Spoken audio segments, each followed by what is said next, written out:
What is up? In this video today, what I want to share with you are 5 mistakes that I made as my first year as a CEO.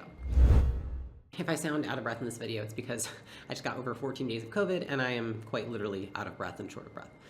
So I'm going to do my best to not sound exasperated in this video. So the first thing that when I look back at the mistakes that I made the first year in business, this is just the first year, because if I gave you the last 5 years and all the mistakes I've made, it would be a 3-hour video, if not longer, maybe an entire day long. So this is just from the first year, okay? The first thing that I can think of is that when it was good and when things were exploding and when margins were astronomical, because you haven't hired all the people yet, you haven't put all the systems in place yet, you have way less overhead at this point. You run things like you have a ton of money, and what that does is it creates this culture where everyone learns that in order to fix things, you need money. And in the beginning, it works. And then you realize that you cannot continue to solve problems that way. Obviously, there are companies who are venture backed and they can solve problems that way. But I think if you're watching my YouTube channel, there's a fucking slim chance that you're one of those companies. And so what you have to be able to do is to put constraints around problems. What I noticed is that a lot of the culture that was being built was one in which we just solve problems with money. And the time that I can remember this the absolute most was fucking terrible. It was, we were trying to understand and figure out where we sat within the advertising laws. And so my team was like, we really need to get lawyers to look over everything that we have. And so I thought, okay, lawyers are going to review our stuff. It'll be whatever, maybe, I don't know, 50 grand. And because I didn't put constraints in place, because I didn't set the tone, because I didn't say how much money we were allowed to spend on certain things, it was just, let's throw as much money as possible at these lawyers and let them do whatever they want. And I got a bill 3 months later, and we spent $1.1 million on legal fees. $1.1 million on legal for a fucking business that is not, we're not in an industry that needs that much compliance. That was when I learned that you have to run things as if you do not have the money when you do. Because what happens is that if you do not do things that way, then you soon will not have margin and you soon will not have money because people are frivolous with it. And so that is something that has to start from the top, and you have to set that tone for the rest of your team.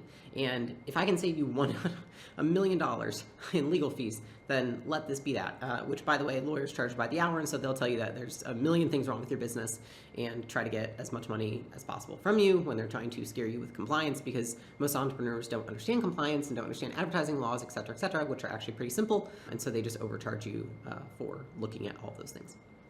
So anyways, that was the first one. The second one is taking advice from people who are giving advice to their younger self, not to you. And I recognize this in hindsight, is that I asked a lot of people for advice, and what they told me was the advice that I believe that they wish they had given themselves when they were younger, not the advice that was right for my business at the time. And so what I have now come to be able to realize is that you need people who are not just been there, done that. You need people who also understand how to coach people, understand how to ask questions, understand how to gain context. Because if you don't have that, then what you do is it's cookie cutter, right? And so they just give the same cookie cutter answer to everyone who asks them the question, because they're just thinking, oh, I wish I had done this when I was in that position. And so it doesn't work that way, right? It's like if you give a diet plan to somebody and you give it the same one to someone who's 200 pounds to the person who's 130 pounds, right? It just doesn't make any sense. You don't do that. And so that's the second thing that I did, is I took advice from people just because they had done more than me. And I was like, well, they've got to know more than I do. But it actually ended up biting me in the ass, a bunch of the advice, because there was no context. And so I can tell you that for some of the advice I was given, it was advice that was outdated. And that's because business changes really quickly. And so something I'm really cognizant of is when someone asks me for business advice, I'm like, how has this changed today, right? Even from what I knew from the mistakes I made 5 years ago, how are those different today? How are people facing different challenges today? The world is a completely different place. And so if you read a book on how to run a business from 15 years ago, it's fucking polar different than what you would actually do today to run a business. Running a business today is astronomically easier. And there are so many more simple ways. And so I listened to a lot of people who didn't take that into context, and they told me a lot of really hard things to do to run the business. But I unfortunately didn't pick up on some of the shortcuts because I was just taking advice from people who were just telling me what they wished they had known when they were running a business X amount of years ago.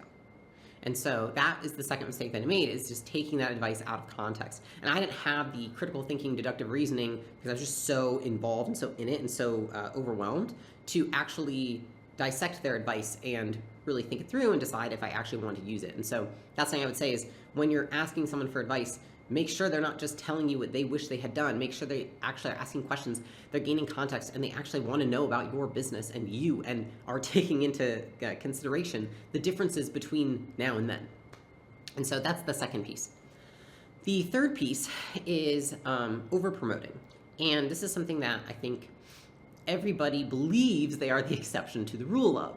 And I believed that I was the exception to the rule at that time with certain employees, because I think we're just biased and we're desperate, and we want to think that that person is the exception to the rule, that they are going to be able to beat the odds of what we know when we talk about over promoting, which is if you've got a high level individual contributor who's doing a really great job in a role, and then we're like, all right, they should be able to train other people to do this role for sure.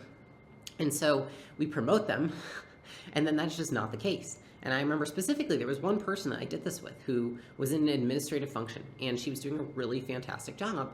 And Alex and I were like, I feel like we could promote her to operations manager.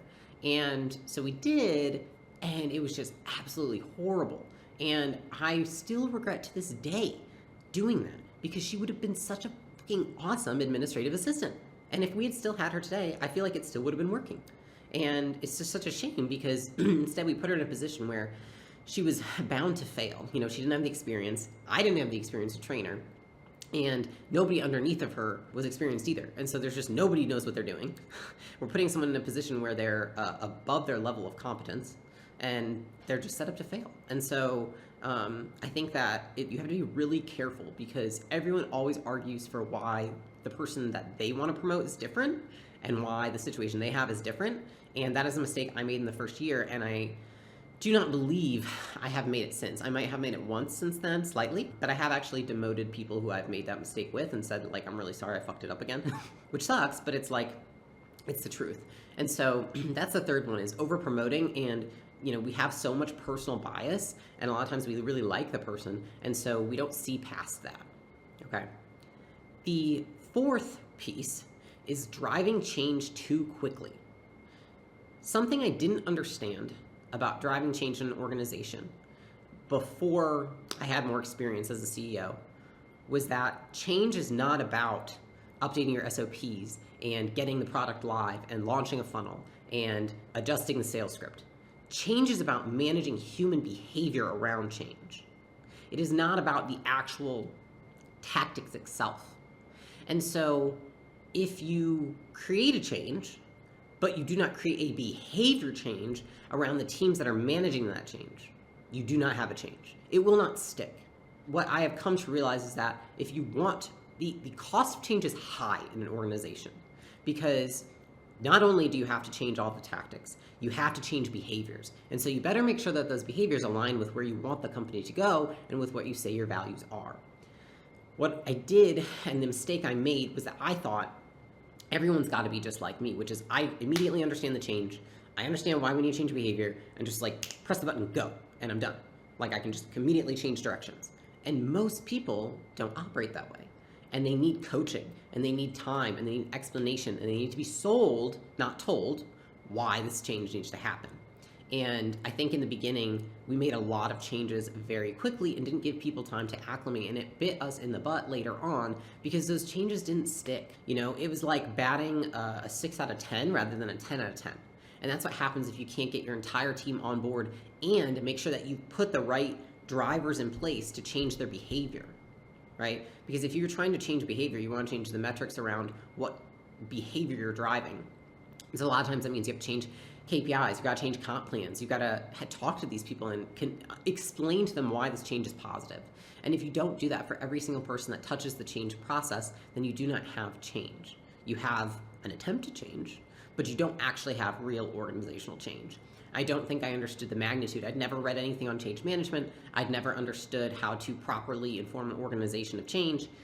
I do think I quickly learned in year 2 how to do that, but it wasn't something that I think I even delegated well until recently when I, pointed out to a couple of leaders, like, this is something I think we should focus on as a company. And they studied up on it themselves and understood, like, okay, this is where I participate in change management. And I think in the beginning, when you're just getting started, you're just thinking, I told them that it's different, and so it must be different, but that's just not the case. The last piece in terms of the mistakes I made in my first year was trying to grow through addition rather than improvement. And what I mean by that is I think that when you're in that startup mode and when you've just started a business, you've got all this raw energy and you're just driving forward with it. What you don't have is patience. And what you don't have is the ability to incrementally improve. A lot of times what you do is, to start a business, it requires a huge change. It requires basically a 360, right? You're changing your entire life. And so what happens is a lot of times we get used to that kind of level of change. And anytime we see a problem, we assume that level of change or that level of adjustment is needed for that problem.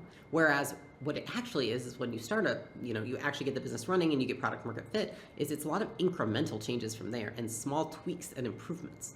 And instead, what most people do is they overhaul. And so I know what we did a lot of times was, oh, this product isn't 1000% perfect, let's make a new product. And it wasn't like, let's improve the old product, it was just, let's make something completely different and new. And what that does is that over time, you just add a ton of complexity to your business, and it is very difficult to run that. Your customers get confused, they don't understand what products you have, there's too many things in the suite. And eventually, you come to realize that you could have just slightly changed the pre-existing product or service that you have rather than start a completely different one. And so I think that that's a common mistake amongst people in the first year. I think that it was for us because you have all of this belief around why you need to make monumental change to improve things and to get things started, and then you don't realize that in an instant it changes and you actually just need to make small tweaks in order to move forward. And so those are the 5 mistakes that I would say that I made in my first year that were the biggest. Those weren't detrimental, but if I look at over the entire year, how much money was wasted and how much time was wasted from those mistakes, I would say that it was a lot. Like I said, just with the lawyer fees alone, that's like $1.1 million. And so if you can imagine the cost of mistakes, like I said, the cost of change in a organization is high. The cost of mistakes is even higher. And so if you can take something from this video, don't be biased to yourself. We have so much personal bias against why we are the exception to the rule, against why we won't make these mistakes, against why we might look like we're making these mistakes right now, but we won't because we know better. And it's just not the truth. And I think that if I were to say my 6th mistake, it's thinking I'm the exception, right? I think in the beginning, you think you're really fucking special. You think that you're the exception to the rule. You think that you're different than everybody else, that you're a fucking special snowflake, and you're just not. I'm not. And so if you operate like I can make all the same mistakes as everybody else, then you will probably not make them because you do not believe that you are above the rule. And so I would say, remember that you're not special. Everyone is biased, and that is just human nature. And so if you can put that in the forefront of mind and be more aware of your biases, then I think you'll have a much easier time in your first year in business. So if you like this video, go ahead, hit subscribe, and I will see you on the next one.